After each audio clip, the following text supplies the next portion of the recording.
The dust cloud behind him was 40 kilometers long, and the Valkyrie command ship read it like a prayer.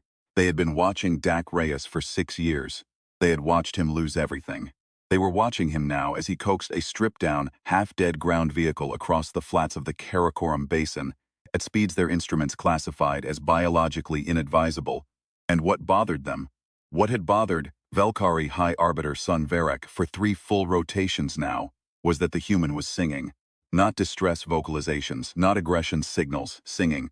Sun Varek watched the bioacoustic readout scroll across his tactical display and felt something his people had no precise word for, though the closest translation would have been the specific discomfort of facing an enemy who has not yet realized they are supposed to be afraid. He dismissed the feeling. Humans always did strange things when they were losing. That was, his analysts assured him, what made them such excellent data. 6 years earlier, Dak Reyes had been the fastest thing on 2 continents. This was not metaphor. The UEC Rally Commission had the lap records to prove it. 5 consecutive victories at the Karakoram Classic, the most grueling overland race in the post-contact world. 400 kilometers of raw mountain desert, ice fields, and switchback canyon roads that the aliens had helpfully left intact when they glassed the 3 major highways during the initial suppression campaigns. The race had begun as a supply run. It had evolved, the way human things often did under pressure, into something considerably more dangerous and considerably more beloved. Dak had won it in a modified civilian crawler with a cracked intercooler, a co-driver who spent the last 80 kilometers unconscious, and a fuel system held together by wire from a field tent. He had crossed the finish line singing. He always crossed finish lines singing. It was the one thing the cameras always caught, the detail that the commentators always mentioned. The image that had ended up on the recruitment posters for the human resistance cells in the Eastern Territories. The man who crossed a finish line singing while the world ended. You want him on your side. Then came the incident at Depot 7. Nobody had told Dak the emergency relay race was unsanctioned. Or rather, he would tell anyone who listened that nobody had told him. And the evidence suggested that was at least partially true. What was not in dispute. He had raced, he had won. And 3 months later, the UEC Rally Commission had stripped his license and his record under pressure from Valkyrie administrative overseers who had taken an interest in human competitive motorsport, specifically as a vector for monitoring resistance networks. They weren't wrong as it happened, but Dak genuinely had not known. So 5 championships gone, his factory sponsorship gone, his crew who could not afford to be associated with a sanctioned driver, gone, his partner who had loved the man but could not live with the myth, gone. What remained was Dak Reyes, age 38, running a fried flatbread stall in a resettlement camp outside Leh, raising a kid named Paolo, who was not technically his son, but was not technically not his son either, and staring at the mountains every morning the way a man stares at something he is trying to convince himself he does not miss. He was not entirely convincing himself. The boy had found the pace notes. Paolo was 10, small for his age, with the specific fearlessness of children who have grown up understanding that the world contains genuine monsters and have decided this is simply a fact and not a reason to stop doing interesting things. He had been digging through the storage bin under Dak's sleeping platform, looking for the spare thermal blanket, he would later claim, and this claim would not survive scrutiny, when he found the notebook. It was battered, water-stained, the cover was gone, but the handwriting inside was precise and obsessive. Every turn, every surface change, every landmark and trap and shortcut of the Karakoram Classic, written in the personal shorthand Dak had developed over 15 years of racing the same route. "What's this?" Paolo asked, holding it out. Dak looked at it for a long time before he answered. "Notes," he said. "For what?" "For driving." Paolo looked at the notebook, looked at Dak, looked back at the notebook with the particular expression of a 10-year-old who has understood exactly what is being left unsaid and has decided to say it anyway. "So why aren't you driving?" Dak took the notebook from him. He turned it over in his hands. He had the same hands he'd always had. Mechanic's hands, scarred along the knuckles from a crunch at kilometer 280 during year 3, missing the tip of the left ring finger from something that had happened before the racing, in a part of his life he did not discuss. "Because they took my license," Dak said. "So get it back. It's not that simple." "Why not?" Dak set the notebook down on the table between them. He smoothed the cover with his thumb. Outside the thin walls of the camp structure, he could hear the wind coming off the Ladakh range, that specific high-altitude howl that had been the soundtrack to 100 reconnaissance laps. The sound of the course reminding him it was still there. Because it means going back, Dak said. And going back means I have to be everything I was. And I don't know if I'm still that. Paolo considered this with the gravity of a Supreme Court judge. You were singing in your sleep again last night, the boy said. The song you always sing when you're in the car. Dak said nothing. So, Paolo said, and picked up his spoon and went back to his meal with the satisfied air of someone who has just won an argument. I think you probably still are. The license retest was administered by a UEC official, Commissioner Juan, who had the look of a man who had spent 4 decades watching the world change, and had decided somewhere around year 12 that the most dignified response was to simply process paperwork and maintain standards. He remembered Dak. He had watched all 5 victories from the timing booth. He said nothing about this. The retest was brutal, because Juan believed that if a standard was worth having, it was worth enforcing, and because he had quietly received word from 3 separate Valkyrie administrative liaisons that this particular applicant's reinstatement would be discouraged, and Commissioner Juan had read this communication and then filed it under a category he privately labeled, "Things that are not my problem, because I am a human being who administers examinations and not an alien who thinks they run this planet." Dak passed every component: theoretical, practical, hazard assessment, emergency response. He passed the emergency response section with a score that made the examiner running that module stop and ask him to repeat the final maneuver, not because it was wrong, but because she wanted to see it again. "You're reinstated," Commissioner Juan said. He stamped the paperwork. He did not make eye contact. Then, as Dak was leaving, he said, without looking up from his desk, "The deadline for classic registration is 17 days from today." Dak stopped. He turned around. Juan was already writing something else. "Registration requires a vehicle," Dak said. "Yes, it does. I don't have a vehicle. I'm aware, or a co-driver," also noted. "Or money, Mr. Reyes." Juan looked up now, and his expression was the one Dak associated with the men and women who had run the old world: practical, tired, and quietly ferocious. "In this office, I have a photograph of you crossing the finish line of the Classic 4 years ago. Your vehicle had 2 blown tires, a fractured chassis rail, and was on fire in a minor way. You were still singing. I have kept that photograph because it is the most accurate description of the human condition I have ever witnessed in 61 years of life." He looked back down at his paperwork. Figure it out. The vehicle was a Category 3 wreck that Dak found in a salvage yard run by a mechanic named Sira, who had been Dak's crew chief during years 2 and 3 of his championship run, and who had not spoken to him since the Depot 7 incident. Not because she believed he had done something wrong, but because she had been the one who had to watch the factory reps come and pack up the equipment. She was standing on the roof of a derelict crawler when he arrived, doing something to the suspension with a torque wrench, and she looked down at him for a long time before speaking. "No," she said. "I haven't asked yet. You're going to ask me to help you rebuild the wreck in Bay 4 into a race vehicle in 17 days. 15 now. And then you're going to ask me to help you enter it into the Classic without a co-driver, a sponsor, or any money. I have some money. How much? Enough to buy approximately 1.5 tires." Sarah climbed down from the roof. She was 42, lean and deliberate, with oil permanently worked into the creases of her hands and the calm of someone who had long since stopped being surprised by the things people brought her to fix. She walked past him into Bay 4. Dak followed. The wreck was worse than he'd remembered. Someone had tried to modify the drive system and stopped halfway. The roll cage was bent. The fuel lines were a horror. The navigation mount had been ripped out entirely and replaced with what appeared to be a shelf. Sarah stood in front of it with her arms crossed, doing the math in her head. Dak could see her doing it. He had watched her do this math 100 times. The rapid, precise calculus of a mechanic who has heard a description of a problem and is already 3 steps into the solution. "The Valkyrie are going to flag this entry," she said. "Probably. They've been specifically told to prevent your comeback. I heard. They control 3 of the 5 route checkpoints. I know. And you think you can win anyway." Dak looked at the wrecked vehicle. He looked at the space where the navigation mount used to be. He thought about a notebook full of handwritten pace, notes that he had memorized so completely they had started appearing in his dreams. "I think," he said carefully, "that they don't actually know what they're dealing with. They've been studying humans for 6 years, and they still think we make decisions based on probability assessments." He picked up a section of bent chassis rail and turned it over. The classic isn't a probability assessment problem. It's a feeling problem. And they can't measure feeling. Sarah was quiet for a moment. Then she said, "The fuel injection system on this thing is garbage, I know. I'll need to rebuild from scratch. Okay, and you're going to need a co-driver. You cannot run pace notes and drive at the same time, Dak. You know this." So who? Dak had a list, not a long list.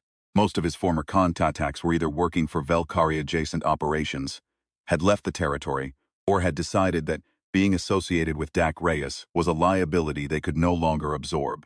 There was one name at the bottom of the list that he had been trying to avoid thinking about. "I might have someone," he said. "Who? You're going to say no. I might not." "His name is Frito Vance." Sarah's expression did not change. This was the expression of a woman who has heard something so ridiculous that her face has simply declined to engage with it.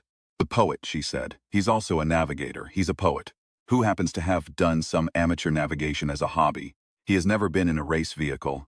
He has steady hands. He can read notes under pressure. He's available because no one else will work with him. Yes, because he talks constantly. Yes, about poetry, mostly." Sarah picked up the bent chassis rail. She looked at it. She set it back down. "Bay 4, she said. "We start tonight." 15 days. Frito Vance was as advertised, a poet.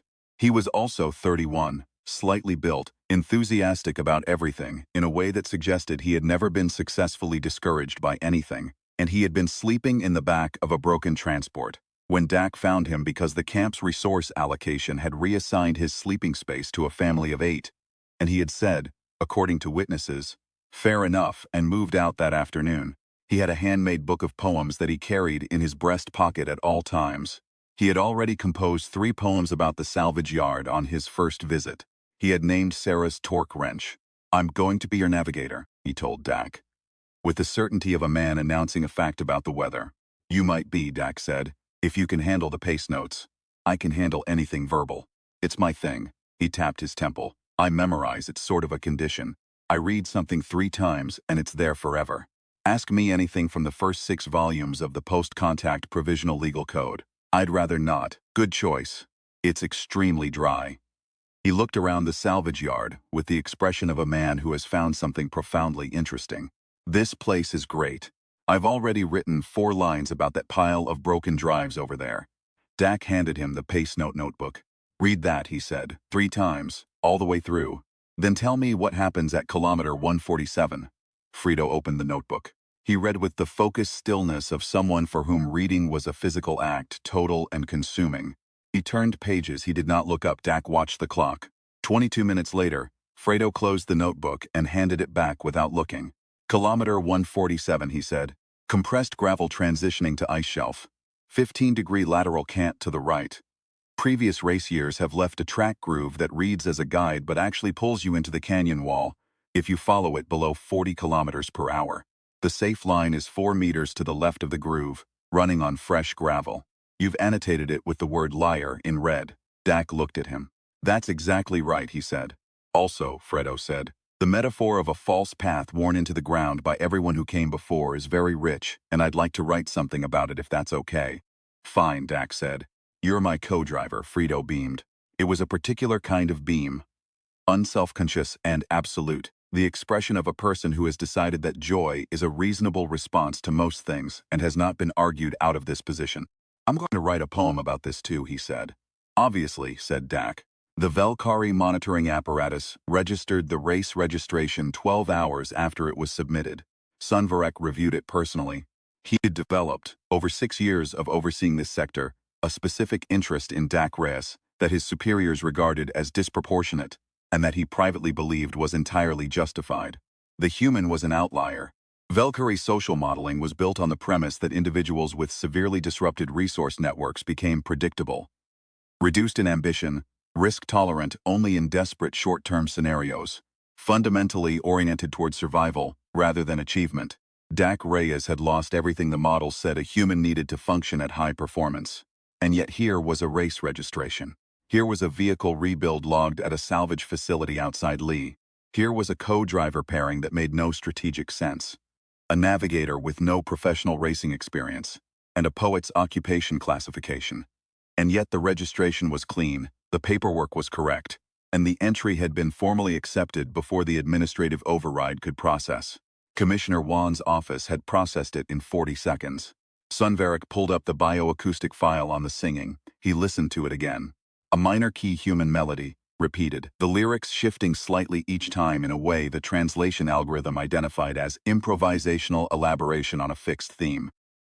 Sunvarek realized with a feeling he still did not have a word for, not going to be able to model this man. He issued 3 new monitoring directives and flagged the race for direct oversight. He did not cancel it. He had tried that twice before, with resistance-adjacent activities, and both times the result had been worse than the original event. Humans, it turned out, did their most effective work when you told them they could not do something.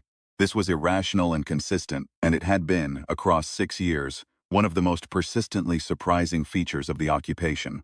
He decided to watch. The 13 days before the race were the kind of days that Dak would not remember in sequence, but would carry in his body for the rest of his life. Sarah worked 20-hour shifts. She rebuilt the fuel system from salvaged components, tested it, found 3 faults, rebuilt it again. She fabricated a new navigation mount out of material Dak decided not to ask the origin of. She tuned the suspension to the Karakoram profile from memory. Because she had crewed the course herself and her memory surfaces was as precise as Dak's memory for lines. Palo spent every available hour at the salvage yard. He had not asked permission. He had simply appeared on day 2, backpack over his shoulder, with the air of someone reporting for an assignment they have already accepted. And Sarah had looked at him and said, "Can you sort fasteners?" And he had said yes, and that was that. On the 4th night, Dak found the boy asleep in the vehicle, curled in the navigator's seat, head tipped back, the Pace Note notebook open in his lap where he had apparently been reading it before he drifted off. Dak stood there for a moment, in the low light of the salvage bay, looking at the kid in the car, and something happened in his chest that was not a racing thing at all. It was an older thing, a quieter thing.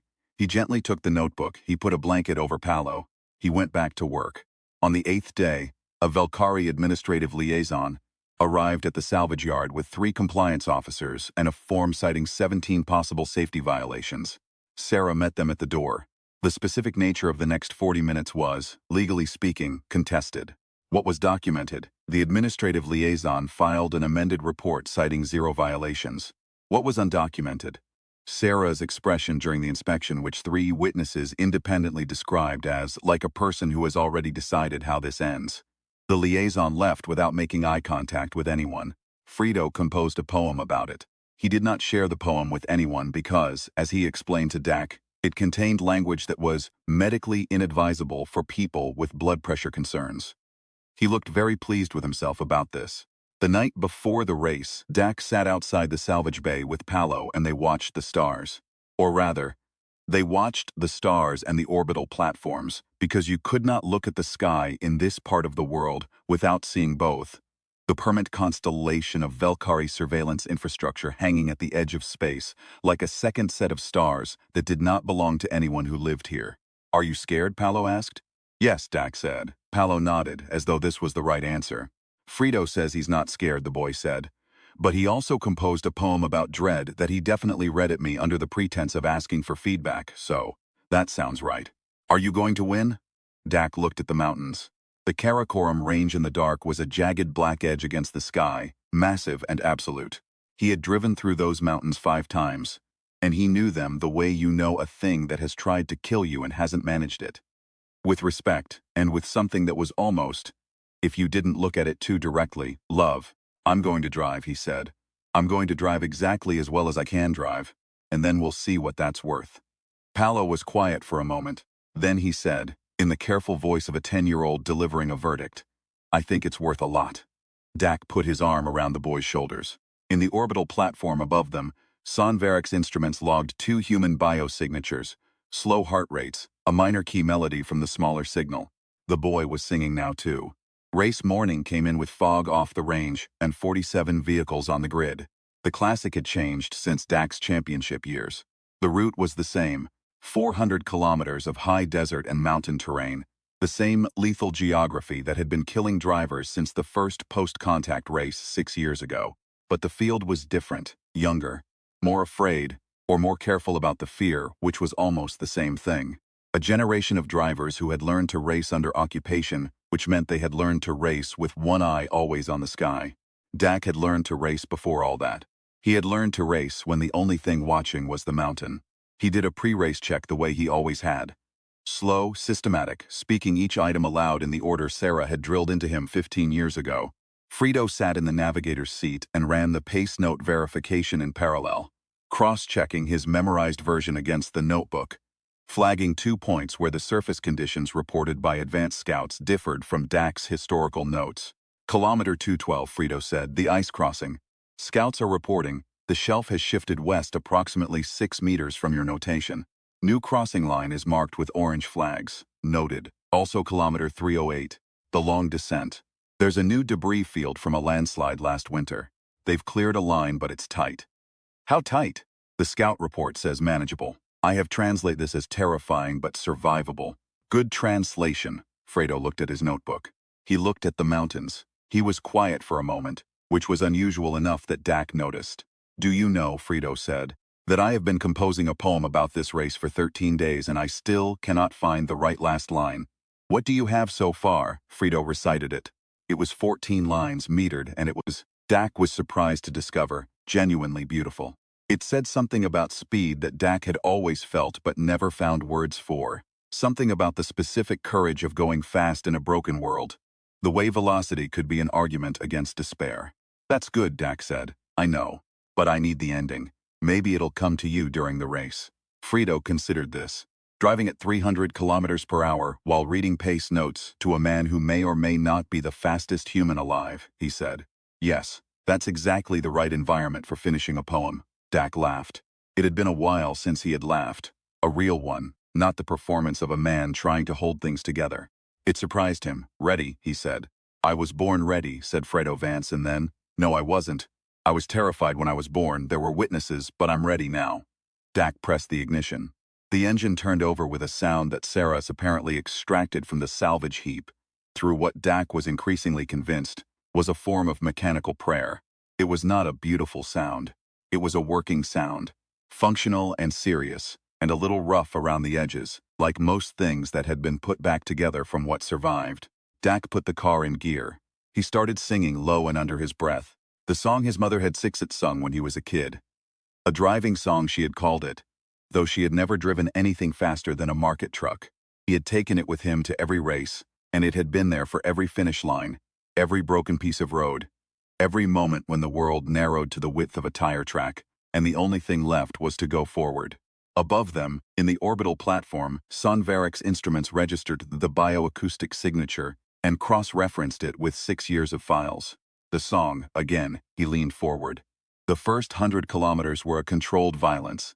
The field spread in the early stages, and Dak let it spread, holding back from his natural line to watch how the newer drivers handled the first major obstacles. He needed information. The course he had memorized was 5 years old. Fredo's notes were good, but you could not know a course from notes alone. You had to feel it, read the way the gravel settled under acceleration, hear the change in engine note as the altitude climbed. He listened, he felt. At kilometer 43, a driver in a factory-backed rig overcorrected on a sharp left and spun into the berm. Dak went through the gap before the dust settled. At kilometer 70, the field hit the first major climb, and 4 vehicles fell back immediately, overheated, or undergeared, or simply not prepared for what the mountain asked of you at altitude. Clear on right, Fredo said. 2 vehicles behind, closing gap approximately 12 seconds. I see them, coming up on the marker at 112. Long right tightens to hairpin. Ice on the inside. I remember. You memorized this years ago and the surface has changed twice since. I know. But the mountain hasn't changed. Fredo was quiet for exactly the time it took to process this, and then, that's the last line, he said with sudden conviction. What is, of the poem? But the mountain hasn't changed. He sounded genuinely startled by his own discovery. That's it. That's the ending. Good. Can you finish celebrating after the hairpin? Already on it, hairpin. Ice on inside. 4 meters left of the groove. 4 meters left. They went through it at a speed that the monitoring instruments in the valley recorded, and then recalculated twice because the first number seemed improbable. The Valkyrie intervention came at kilometer 190. It was subtle as these things went. A monitoring drone descended from high altitude and began running parallel to the race line, technically legal under race oversight protocols. but positioned in a way that created a wind shadow on Dak's left side. A minor aerodynamic disturbance that at high speed became a significant handling variable, especially in the canyon section coming up. Dak felt it immediately. "We have company," he said. "I see it," Frito said. "Monitoring drone, delta wing profile, altitude 40 meters. It's edging the legality threshold. They're not going to make it go away." "No. So we work with it." Dak adjusted his grip. He had spent 5 years staring at mountains and thinking about lines. He had spent those same 5 years without a car, without a course, without anything but time, and the specific discipline of a person who knows they will go back and is preparing for that moment without admitting to themselves that they are preparing. "The wind shadow cuts my left side, which means I run the right side of the lane through the canyon, which means I'm on the tighter line. That's the harder line. Yes, by a significant margin. Yes." Frito looked at the drone, looked at the canyon approach, looked at Dak. "Okay," he said, and began reading notes for the right side line with the same calm he had brought to the rest of the day, because Fredo Vance had decided, somewhere in 13 days of preparation, that if Dak Reyes was going to go through the canyon on the harder line, then the least he could do was read the notes correctly. They went through the canyon. The drone peeled away at the exit because its positioning algorithm had not been designed for the specific situation of a human, taking the harder line and doing it cleanly, and maintaining the interference pattern required adjustments that put it outside the legal threshold it was using as cover. Son Varric, watching the feed, noted the result in his log. The word he wrote was, in Velkari, a bureaucratic notation indicating that a variable had behaved outside its projected range. The closest human translation was, again. The last 100 kilometers were what Dak had been saving himself for. The field had thinned. 3 vehicles had retired with mechanical failures. 2 had gone off course in the ice section. The leading group was down to 7, and within that 7, Dak was 5th. Not because he had been slow, but because he had been precise, spending the middle sections of the race the way you spend a limited resource when you know exactly what you are saving it for. He knew this course. He had run it in his sleep for 5 years. Every surface transition, every false line, every place where the mountain wanted to take you if you stopped paying attention. He knew the places where you could gain time that no one else knew about, because they had not spent enough years making the same mistakes sticks until the mistakes stopped being mistakes and became understanding. "Final sector," Frito said. "Coming up on the long descent at 3:08. Debris field cleared, tight line, scout report said manageable, which you translated as terrifying but survivable." "Yes, though I'd like to revise that to genuinely alarming based on what I'm seeing ahead." Dak looked. The debris field was real. Boulders the size of small vehicles, pushed to the sides of a cleared track barely wide enough for one. The line through it would require a series of rapid direction changes at speed, the kind of thing that in a factory vehicle with full electronic assists would be challenging, and in their rebuilt salvage wreck, was the kind of problem you solved with 15 years of muscle memory and a very good navigator. "Notes," Dak said. Frito read them. He read them the way Dak had watched him read everything. Total, precise, committed, the voice of a man who had memorized 6 volumes of legal code and 400 kilometers of mountain road and 100 poems and had room for all of it and then some. They went through the debris field at a speed that left 4 meters of separation between the vehicle's right side and a boulder the size of a small house. 3 of the 7 leading vehicles did not make it through cleanly. 1 spun and recovered. 1 hit the berm. 1 stopped entirely, its driver apparently deciding that discretion was the better part of momentum. 4 vehicles remained. Dak was third. Kilometer 362, the final climb. 43 kilometers of switchbacks, an exposed ridge road rising to the plateau where the finish was staged. This was where the classic had always been won or lost. Not in the fast sections, not in the technical sections, but here on the climb, where the engine either had what it needed or it didn't, where the driver either had what it needed or they didn't. Dak could feel the engine. He had been feeling it all race. The specific vibration of a rebuilt machine, the places where Sarah's work was perfect, and the places where she had done what she could with what was available. He knew the fuel state. He knew the tire wear. He was doing arithmetic in his head that he had been doing since kilometer 1, a continuous calculation about what was left and what he needed. He needed more than he had, but not by as much as anyone would expect.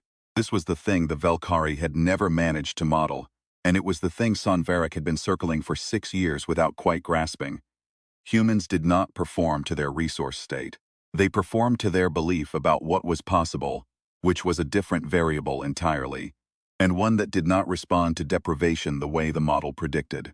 Take away a human's factory team, and their license, and their record, and their livelihood, and their 5 championship trophies, and put them in a rebuilt salvage wreck with a poet, for a navigator, and a 10-year-old kid watching from the camp, because he has absolute faith you're coming back. And you had not, as the model would suggest, reduced their performance ceiling. You had raised it. Because now there was something to prove, not to the Valkyrie, not to the Rally Commission, not even to themselves. To the kid in the camp who had found the notebook and asked the question that needed asking. The climb. Dak drove the final 43 kilometers the way he had driven the best races of his life. Not thinking, not calculating, not managing. The calculation was done. The management was done. What was left was something that existed below the level of thought. 15 years of accumulated instinct. Every bad line and good line, and near miss and perfect apex, reduced to a physical knowledge that lived in his hands and his spine, and the specific way he felt the road through the seat. First vehicle fell away at kilometer 375. Mechanical, Dak heard it happen, the distinct audio signature of an engine giving up, and did not look back. Second vehicle fell away at kilometer 381. Dak never knew why. A decision maybe. The calculation that what it would take was more than the driver had decided to spend. Third vehicle. Dak drew level with it at 388, 12 kilometers from the finish. He sat alongside it for 300 meters. The driver was young, he could see from his peripheral vision. Younger than Dak had been when he ran his first classic. With the helmet of a factory team and the vehicle of a factory team and everything the model would suggest was a massive advantage. The driver looked across at him. Dak didn't look back, he was looking at the road. He was looking at the line that appeared in his head the way it had always appeared. Not decided but revealed. The fastest way through a given set of conditions, obvious and necessary. He went through it. The factory vehicle fell behind. The finish at kilometer 400 was a temporary structure on the plateau. A banner, timing systems. A crowd of 200 people, who had been standing in the cold for 6 hours, because this was what people did when the world was broken, and there was something worth watching. Dak crossed it at 14:44:17. He did not look at the time immediately. He was doing the thing he always did at finish lines. The slow deceleration, the transition from race state back to world state, the physiological adjustment from a person who has been operating at the absolute limit of what a human body can do to a person who is now again, just a person. And then he was singing, not loud, not performed. Just the song, the driving song, the one his mother had called it. Coming up from somewhere below the decision to sing, automatic and necessary and entirely his own. Fredo heard it and recognized it, and did something that surprised Dak. He joined in. He did not know the words, so he invented them in Fredo's way, elaborating on a fixed theme, and the elaborations were, as Dak would tell Paulo later, when the boy demanded a full account, genuinely good. They sat there, in the car on the plateau in the cold, with the Finnish banner overhead and the mountains around them, and they sang. In the monitoring feed, Sunvarek watched the bioacoustic signature of 2 humans singing at 4,000 meters elevation after completing a 400-kilometer race in a vehicle that his engineering analysts had classified, upon review of the salvage registration, as not recommended for sustained operation at speed. He watched for a long time. Then he opened a new file in his personal log. Not the fish record. The personal one, the one he had been keeping since year 2 of the occupation. The one he had started, because the official records kept producing data he could not interpret through standard frameworks. He titled the new entry with the Valkyrie bureaucratic notation he had been using for 6 years. Then he deleted it. He sat there for a moment. He typed a new title, in the phonetic approximation of a human language. His translation module had been slowly improving. It was not a bureaucratic notation. It was something closer to what you would call a conclusion. The title was, "They do not perform to their resources. They perform to what they believe is worth performing for. This is not irrational. I have made an error in the model." He saved the file. Below him, in the valley, in a resettlement camp outside Lee, a 10-year-old boy named Paulo was watching a results feed on a salvaged screen and had just seen the name at the top of the timing list and was now standing on the table in the communal space, shouting something that the nearby Valkyrie ambient monitoring system captured, but initially could not classify. It took 4 processing cycles to identify the vocalization type. Human Liberation High Intensity. Subcategory Vindication. The monitoring system flagged it, auto-filed it, and moved on. Palowek shouting. Outside, the mountains held their positions, enormous and patient, the same as they had always been. The wind came off the range the way it always did at this hour. That specific howl, high and cold and indifferent to who was winning and who was losing, and who was watching from above, and who was not going to be able to explain, after 6 years of trying, why the numbers kept coming out wrong.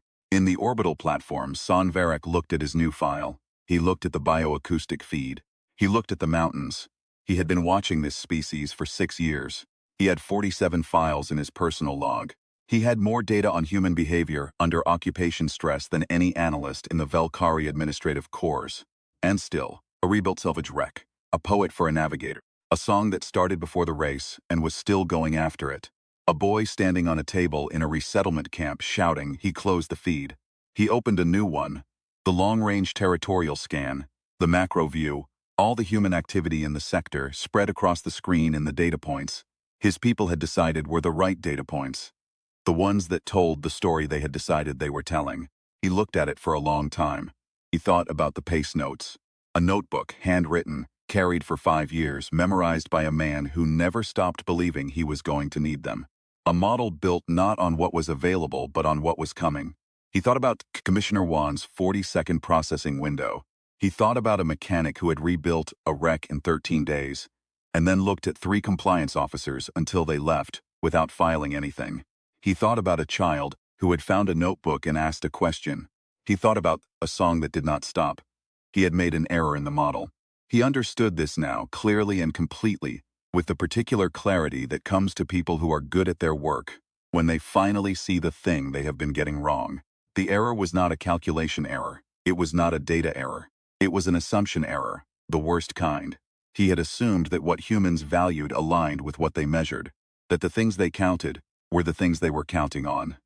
They weren't. What they were counting on was something the instruments could record but not assess, something that showed up as a song in a monitoring feed, and as a notebook under a sleeping platform, and as a mechanic who worked 20-hour shifts, and as a boy standing on a table. The Velkari had better instruments, better ships, better weapons, a 300-year head start on interstellar travel, and a social model refined over 1,000 years of expansion. And none of it had thought to account for a man who spent 5 years memorizing a race he had been banned from running, because he had simply never accepted that the ban was the end of the story. Sonvarek closed the territorial scan. He sat in the quiet of the command deck for a long time. Then he picked up his formal log and began writing the report that his superiors had requested. The assessment of the classic, the analysis of the outlier, the recommended response to the Reyes variable. He wrote for a long time. The report, when he filed it, recommended no further intervention. His superiors would question this. He had already prepared his reasoning, which was technical and thorough, and did not, in its official form, mention songs, or notebooks, or boys standing on tables, or the specific quality of a mountain that has been watching long enough to know what patience looks like. But in his personal file, in the entry titled with the conclusion he had taken 6 years to reach, he added one more line. Note for future assessments. When a human sings before a difficult thing, they are not expressing confidence. They are expressing commitment. These are not the same variable. The model has been measuring the wrong one. He saved it. In the camp, Palo had stopped shouting and started planning. He had already retrieved the pace note notebook from where Dak had left it, and was making notes in the margins, not race notes, but the specific observations of a kid who had watched every hour of the rebuild and the preparation and the race, and was now engaged in the work of understanding what he had witnessed. In the margin next to kilometer 147, next to the word liar written in red, he wrote, "The mountain always tells the truth. You just have to know where to look." He was 10 years old. He had time to figure out what that meant. He closed the notebook. He put it back in his pocket. He went to help Frito, who had finally finished the poem and was reading it aloud to anyone who would listen, which in the communal space of a resettlement camp outside Lee, on the day that Dak Reyes came back, turned out to be everyone.